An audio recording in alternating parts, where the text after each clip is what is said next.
Alright, thanks for checking out this video. So today we're going to be running through how I color grade with Filmkid Digital Print. So I have my clip here, which is in log, shot on the Sony FX3 S-Log3 Cine. So I'm in DaVinci right now, adding the PowerGrade into the footage. Simply drag and drop. So now this is the look that we have, and it's basically just converting our S-Log3 into REC log. So my first starting point is to adjust my exposure. So we go to the exposure tab. It can be rough, but for now this footage is slightly overexposed. So I just bring it down my highlights and kind of deepen my shadows. Next step, I'll jump into the print film. You can double click on it and you will get into this page where you will see a variety of Kodak prints. These are native in DaVinci, and you can cycle through them to get different kind of looks. For me, I'll choose this, and in the note before this, there is a Filmkid look. This is where the look will affect most of the image and gives you that film look.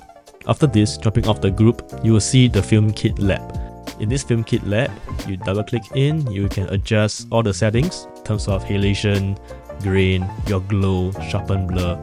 A lot of things here, and this is to customize your overall look. There are some parts that I use, some parts I don't use. For me, I'll turn on the halation. There's option 1 and 2 in it. I chose option 1 because it's lesser strength. Afterwards, I jump back out and do my final exposure tweaks. This is where I will adjust the contrast, bring out the shadows, and make sure everything is good to go. Last but not least, I will jump into my white balance tab.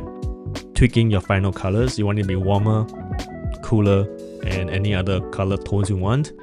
For me, I didn't do much split toning, but there's an end tab that allows you to do split toning. You can just add in particular colors for your highlight, shadows, or mid-tones.